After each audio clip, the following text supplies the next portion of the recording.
దేవునికి మహిమ కలుగును గాక. 5వ వచనం చూడండి. యెరూషలేము కుమార్తెలారా, నేను నల్లని దానినైనను సౌందర్యవంతురాలను, కేదారు వారి గుడారముల వలెను సొలొమోను నగరు తెరల వలెను నేను సౌందర్యవంతురాలను. యెరూషలేము కుమార్తెలారా, ఇక్కడ యెరూషలేము కుమార్తెలని ఇంకో కొత్త వ్యక్తులు మనకు కనబడుతున్నారు. ఇప్పటి వరకు మనకు సొలొమోను షూలమితి కనబడారు. వారితో పాటు విశ్వాసుల సంఖ్య కూడా కనబడింది. యథార్థ మనసు గలవారు అంటే ఎవరు వాళ్ళు? షూలమితి కాకుండా ఇంకెవరు అని అంటే విశ్వాసుల గుంపును గుర్చి మాట్లాడుతున్నారు. ఇప్పుడు యెరూషలేము కుమార్తెలారా అంటే వాళ్ళు ఎవరు? ఎవరికి సాదృశ్యంగా ఉన్నారు? వీళ్ళు యెరూషలేము పట్టణస్థులే, యెరూషలేములో నివాసం ఉంటున్న వాళ్ళే, దేవుని పట్టణములో ఉంటున్న ప్రజలే. కానీ నామకార్థ క్రైస్తవులకు సాదృశ్యంగా ఉన్నారు వీళ్ళు. దేవుని మందిరానికి వెళ్తుంటారు, క్రైస్తవులని పిలువబడుతుంటారు, యేసు ప్రేమ వారికి తెలుసు, కొన్నిసార్లు నమ్మి బాప్తిస్మం కూడా పొంది ఉంటారు. కానీ క్రీస్తుతో సంబంధం లేకుండా బ్రతికే వాళ్ళు ఉన్నారు, శరీర సంబంధంగా జీవించే వారు ఉన్నారు. ప్రతి సంఘములో 3 రకాల మనుషులు ఉంటారండి. ఆత్మ సంబంధులు, శరీర సంబంధులు, ప్రకృతి సంబంధులు. ఆత్మ సంబంధులు దేవుని ఆత్మ చేత నడిపించబడతారు. శరీర సంబంధులు దేవుని ప్రేమను రుచి చూస్తారు, రక్షణ ఆనందాన్ని అనుభవిస్తారు, కానీ లోకాశలను విడిచిపెట్టలేరు. ప్రకృతి సంబంధులు అసలు దేవునితో సంబంధమే ఉండదు. నాస్తికులకు వాళ్ళకి ఏం తేడా ఉండదు. ఇక అలా వస్తారు వెళ్తారు, కానీ దేవునితో వారికి కనీసం ఒక చిన్న సహవాసం కూడా వారి జీవితంలో ఉండదు. అయినా చర్చకైతే వస్తుంటారు. ఎంతమంది ఉన్నారు సంఘాల్లో? 3 వర్గాలు: ఆత్మ సంబంధులు, శరీర సంబంధులు, ప్రకృతి సంబంధులు. ఇంతకు మీరు ఏ సంబంధులు? ఒక పెళ్లి కార్యక్రమానికి వచ్చారనుకోండి, మీరు అబ్బాయి తరపు వారా, అమ్మాయి తరపు వారా?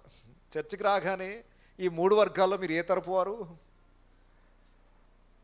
ఆత్మ సంబంధుల, శరీర సంబంధుల, ప్రకృతి సంబంధుల? యెరూషలేము కుమార్తెలు శరీర సంబంధులు, దేవుని పట్టణంలో ఉన్నారు, పిలువబడడానికి దేవుని పిల్లలని పిలువబడుతున్నారు, కానీ దేవుని బిడల్లాగా ప్రవర్తనలో మాత్రం ఉండదు. వీళ్ళతో చాలా ప్రమాదం. సంఘాలలో ఇబ్బందులు ఎదుర్కొనేది ఎవరితోనో తెలుసా? ఈ శరీర సంబంధులతోనే. దేవుడు అంటే ఇష్టమే అంటారు, కానీ దేవుని మార్గంలో నడవరు. భక్తి ఉన్నది అంటారు, ఆసక్తి చూపించరు. దేవుని కార్యాల పట్ల ఆసక్తి ఉండదు.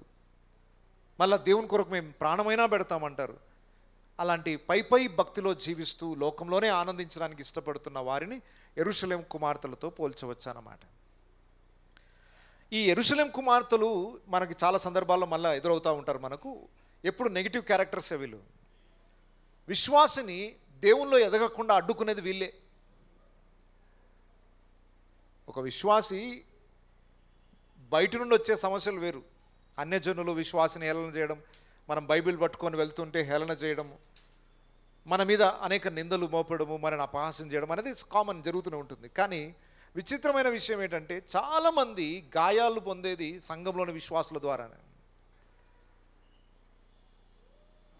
చర్చకు వస్తున్నాం కానీ ఎక్కువగా మనం గాయాల పాలయ్యేది ఎవరితో? సంఘానికి వచ్చే వాళ్ళతోనే గాయాల పాలవుతుంటాం. ఎప్పుడైనా అయ్యారా? బయట మాకు ఎవరితో ప్రాబ్లం లేదు సార్, చర్చకు వస్తేనే మాకు హృదయం గాయం అవుతుంది. వాళ్ళు ఈ మాట అన్నారు, వాళ్ళు ఇట్లా అన్నారు మమ్మల్ని. ఖచ్చితంగా సంఘములో ప్రకృతి సంబంధులు ఉంటారు, యెరూషలేము కుమార్తెలు ఉంటారు. వాళ్ళు ఎప్పుడు కూడా దేవుల్లో ఎదగాలి అన్న ఆశ కలిగిన వాళ్ళని ఏం చేస్తారు? ఇక చాలే, మరీ అంత ఓవరాక్షన్ అక్కర్లేదు అని చెప్పి ఒక మాట అంటే చాలా ఆగిపోతారు అంతే. ఇక ఏంటి మరీ అంత భక్తి అవసరం లేదు అని మన వాళ్ళే అంటారు, బయట వాళ్ళు ఎవరో అనరు. చర్చి ఆదివారం చాలే, ఇక చాలు కూర్చో, చేసింది చాలే, అంత ఆవేశం అక్కర్లేదు అని మనని కిందికి లాగే మనుషులు ఎవరో బయట వాళ్ళు కాదు. యెరూషలేము కుమార్తెలు అని పిలువబడుతున్న వారు యెరూషలేము సంఘంలో కూడా ఉంటారు. అది మీరు కాకుండా జాగ్రత్త పడండి. సరే, ఈ యెరూషలేము కుమార్తెలు ఏం చేస్తున్నారట? ఈ విశ్వాసిని ఏమంటున్నారు వాళ్ళు? నేను నల్లని దాననైనను సౌందర్యవంతురాలను, కేదారు వారి గుడారముల వలను సొలొమోను నగరు తెరల వలను నేను సౌందర్యవంతురాలను. నల్లని దానని నన్ను చిన్న చూపులు చూడకుడి. ప్రాబ్లం అంతా ఏంటి యెరూషలేము కుమార్తెలతో? ఈ షూలమితి నలుపు రంగు, ఆ నలుపు రంగును చూసి వాళ్ళు చిన్న చూపు చూస్తున్నారట. ప్రతి విశ్వాసి అంతరంగములో మొట్టమొదటిగా ప్రభునొద్దకు రాక మునుపు వారి జీవితాలు నలుపే. గమనించండి, పైకి మనం ఎంత సౌందర్యంగా శరీరాలు కనబడుతున్నా ప్రతి మానవుడు ఆధ్యాత్మికంగా చూస్తే నలుపుతోనే ఉన్నది వారి జీవితాలు. దేవుడు మెచ్చుకునే సౌందర్యము ఆరంభంలో మనకు లేదు. మన నీతి క్రియల ద్వారా, మన మంచి పనుల ద్వారా దేవుని మెప్పించలేము. దేవుని దృష్టికి అసహ్యమైన స్థితిలోనే మనం ఉన్నాము. అయితే ఈ బాహ్యరూపకమైన సౌందర్యము, ఈ శరీర సంబంధమైన సౌందర్యాన్ని దేవుడు లెక్క చేయకుండా హృదయంలోనున్న కల్మషమును దేవుడు తొలగించి అంతరంగపు సౌందర్యాన్ని దేవుడే మనకిచ్చాడట. ఇక్కడ ఆ షూలమితి చెప్పుచున్న మాట ఏంటంటే, నేను నల్లని దాననైనను సౌందర్యవంతురాలను. అదేంటి సార్, బ్లాక్ బ్యూటీ అంటారు. బ్లాక్ అంటేనే కొంచెం అందం లేదని అర్థం, మళ్ళీ బ్లాక్ బ్యూటీ. విశ్వాస యొక్క స్థితి అది. లెక్క ప్రకారం మనందరిలో ఆదాము యొక్క పాపపు స్వభావం పనిచేస్తుంది. అందరిలో పాపం ఉందా లేదా? మరి అందరం బ్లాకా కాదా? కానీ బ్యూటీ అదేంటి సార్, అది ఎక్కడి నుండి వచ్చింది? లెక్క ప్రకారం ఆదాము పిల్లలమే, మట్టి శరీరములలోనే ఉన్నాము. పాపపు నియమం లోపల పనిచేస్తుంది, కానీ ఒక అద్భుతమైన సౌందర్యం మాలో రూపించబడింది. ఏంటి ఆ సౌందర్యం? అది క్రీస్తును బట్టి మనలో కలిగిన సౌందర్యం. మన హృదయాలను పవిత్రపరిచి ఆత్మ సంబంధమైన సౌందర్యాన్ని ఆయన రూపుదిద్దాడు. నిజానికి ఆ రాకుమారుడు మనల్ని చూచి ఆకర్షించడానికి మనలో ఏ మంచి సౌందర్యం లేదు. మనలో ఏ మంచి ఉందని దేవుడు చూసి మనల్ని మెచ్చుకోవడానికి, ఏ యోగ్యతను చూసి మనని తన అంతఃపురంలో తీసుకెళ్తాడు? అంత అసహ్యమైన స్థితిలో ఉంటే మన హృదయాలని కడిగి పవిత్రపరిచి ఆయనకి ఇష్టముగా మార్చుకొని ఆయన యొద్దకు చేర్చుకోవాలని ఆశిస్తున్నాడు. ఈ షూలమితికి అర్థమైపోయింది ఏంటంటే, చూడండి, నేను పైకి నల్లని దాననే, ఒక మానవ మాత్రురాలనే, మట్టి శరీరం గలవాడినే, కానీ నాలో అంతరంగపు సౌందర్యం ఉంది. నా పై రూపాన్ని చూసి చిన్న చూపు చూడకండి. ఈ లోకమంతా కూడా పై రూపాన్ని చూస్తుందండి. ఈరోజు క్రీస్తు సంఘాన్ని లోకము చిన్న చూపే చూస్తుంది. బీసీ అంటే బ్యాక్వర్డ్ క్లాస్ కేసేశారు మనని. మీరు మైనారిటీస్, చిన్నవాళ్ళు, మీరు చిన్న గుంపు. మీరు సమాజం ఎప్పుడు కూడా క్రిస్టియానిటీని చీప్గానే చూస్తుంది. లోకం మనని చిన్నగానే చూస్తుంది. కొన్నిసార్లు విశ్వాసులలో కూడా ఎదుగుతున్న వాళ్ళని మిగతా వాళ్ళు చిన్న చూపే చూస్తారు. దయచేసి గమనించండి, ఎవరు చిన్న చూపు చూసినా దేవుడు మాత్రం మనని ఉన్నతమైన చూపుతోనే చూస్తున్నాడు. సో ఇక్కడున్న వాళ్ళు ఎవ్వరు కూడా బయట వాళ్ళు మనని ఇట్లా కించపరుస్తున్నారు, మమ్మల్ని యేసు నమ్ముకున్నందుకు వెలివేస్తున్నారు, తృణీకరిస్తున్నారంటే ఏం బాధపడాల్సిన అవసరం లేదు. మనం నల్లని వారం అయినప్పటికీ దేవుడు మెచ్చుకునే సౌందర్యం మన లోపల ఉంది. బయట ఉన్న వాళ్ళు అనుకుంటున్నారు మేము సౌందర్యవంతులమని, కానీ యేసు మెచ్చుకునే లక్షణాలు వాళ్ళ లోపల లేవు. యేసే అసహించుకునే స్థితిలో వాళ్ళు ఉన్నారు. వాళ్ళకి తెలియట్లేదు. వారు అనుకుంటున్నారు, తమకు తాము భ్రమలో బ్రతికేస్తున్నారు. దేవుడు లేకుండానే మేము సౌందర్యంగా ఉన్నాం, మేము చాలా ఉన్నత స్థితిలో ఉన్నాం, గర్వించే వాళ్ళు ఉన్నారు లోకంలో. దేని బట్టి గర్విస్తున్నారో అర్థం కావట్లేదు. క్రైస్తవ సమాజాన్ని చిన్న చూపు చూస్తూ మిగిలిన వాళ్ళని గొప్ప చూపు చూస్తున్నారు. వాళ్ళకి అర్థం కావట్లేదు ఎవరు గొప్ప, ఎవరు దయనీయమైన స్థితిలో ఉన్నారు. సో ఆత్మీయ నేత్రాలతో చూసిన వారికి అర్థమవుతుంది మనలో ఆత్మ సంబంధమైన సౌందర్యం రూపింపబడింది. అయితే ఎలాంటి సౌందర్యంతో పోల్చుకుంటున్నది ఈ షూలమితి అనంటే, కెదారు వారి గుడారముల వలెను సొలొమోను నగరు తెరల వలెను నేను సౌందర్యవంతురాలను. ఎడారి తుఫానును తట్టుకోగలిగిన అద్భుతమైన కెదారు వారి యొక్క డేరాలతో పోల్చుకుంటుంది. సొలొమోను ప్యాలెస్లో కర్టన్స్ ఉంటాయి, అద్భుతమైన నార వస్త్రాలతో నేయబడిన కర్టన్స్. ఆ రోజుల్లో మంచి నిపుణత కలిగిన నార వస్త్రాలతో కూడిన కర్టన్స్ వేయబడి ఉంటాయి. ఆ కర్టన్స్ యొక్క సౌందర్యంతో పోల్చుకుంటుంది షూలమితి. మనము ప్రకటన గ్రంథంలో చూస్తే నార వస్త్రాలు నీతి క్రియలకు సాదృశ్యంగా ఉన్నాయి. చూడండి, పైకి నేను నల్లని దానను కావచ్చేమో కానీ నా అంతరంగపు సౌందర్యము దేవుని నీతితో నింపబడింది. నాలో నీతి క్రియలు ఉన్నాయి, దేవుడు మెచ్చుకునే లక్షణాలు నాలో ఉన్నాయి, దేవుడు నన్ను ఆకర్షించుకోవడానికి సరిపడే లక్షణాలు నాలో ఉన్నాయి అని తన ఆత్మీయ స్థితిని బట్టి తను తానే ధైర్యపరుచుకుంటుంది షూలమీతి. అర్థమవుతుందా? ఈ లాంగ్వేజ్ అందరికీ అర్థం కాకపోవచ్చు. ఆధ్యాత్మికంగా దేవునిలో దగ్గర అవుతున్న వారికి అర్థమవుతుంది. చూడండి, బయటున్న లోకానికి తెలియదు మన అంతరంగంలో ఉన్న సౌందర్యం. ఆ సొలొమోను యొక్క తెరలు అందరికీ కనబడవు, బయటున్నవాడికి ఏం తెలుసు?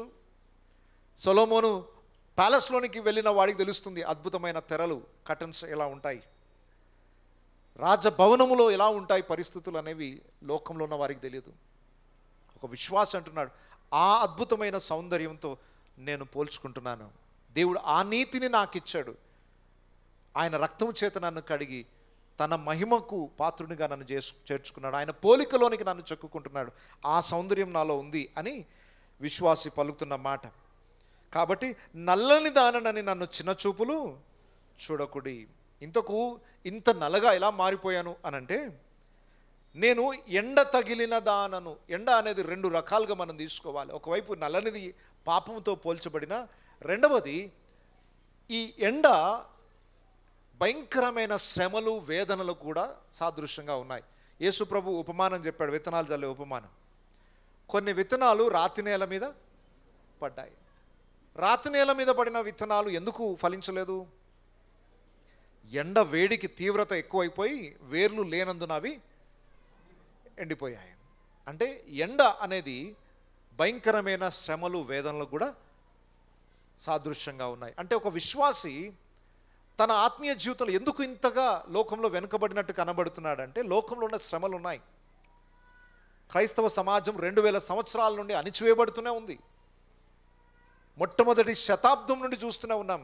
సువార్త పరిచర్య ఎక్కడ జరుగుతున్న అణిచివేతకు గురి చేయబడింది. ఒకవైపు సంఘము లోకానికి ఎందుకు ఇంత అల్పంగా కనబడుతుందనంటే, ఇది ఎండ తగిలినది. కాబట్టి చిన్న చూపేం చూడకండి. క్రిస్టియన్ మైనారిటీస్ అనుకోవచ్చేమో, నో ప్రాబ్లం. ఎందుకు మైనారిటీస్గా ఉన్నారంటే ఎదగకుండా అణిచేశారు, సువార్తకి ఆటంకాలుగా నిలబడ్డారు, సువాసన వెదజల్లకుండా దాన్ని బంధించి పెట్టేశారు. అయినా పర్వాలేదు, దాన్ని చూసి మీరేం హేళన చేయాల్సిన అవసరం లేదు. ఏదో ఒకరోజు ఈ సువాసన ప్రపంచమంతటికి వ్యాపిస్తుంది. దేవుని చేత ఏర్పాటు చేయబడిన వారందరూ రక్షింపబడతారు. సో ఇక్కడ మనం గమనించినట్లయితే, నేను ఎండ తగిలిన దానను, అలాగే నా సహోదరులు నా మీద కోపించి నన్ను ద్రాక్ష తోటకు కావలికత్తెగా నుంచిరి. ఇక్కడ సహోదరులు ఎవరు? మళ్ళా అంటే ఆ యెరూషలేము కుమార్తెల్లోనే కొందరు అన్నమాట. అంటే వాళ్ళు కూడా నామకార్థ క్రైస్తవులే. సహోదరులు అంటున్నారంటే అన్యజనులు కాదు, ప్రభువుని నమ్ముకున్న వారే, సంఘ సహవాసంలో ఉన్న వాళ్ళే, కానీ దేవునితో సంబంధం లేకుండా బ్రతికే వాళ్ళు. వీళ్ళు ఏం చేశారట? నా సహోదరులు నా మీద కోపించి నన్ను ద్రాక్ష తోటకు కావలికత్తెగా నుంచిరి. సొంత సహోదరుల చేత ద్వేషింపబడడం అనేది మనం బైబిల్ చరిత్రలో చాలా చూస్తున్నాము. ఒక ఉదాహరణ చెప్పండి బైబిల్లో, సహోదరుల చేత ద్వేషింపబడిన వాడు. యోసేపు కనబడ్డాడు మనకు. మొట్టమొదటిగా 11 మంది సహోదరులు ద్వేషించారు. ఎందుకు ద్వేషించారు? ఏం చెడుని చూసి ద్వేషించారు అంటే ఏముండదు చెడు, తన సొంత సహోదరులు అతన్ని ద్వేషించారు. దావీదు యుద్ధభూమిలోనికి వస్తున్నాడు, ఆయన పైరూపాన్ని చూశారు, బచ్చాయ్ అన్నారు అంతే.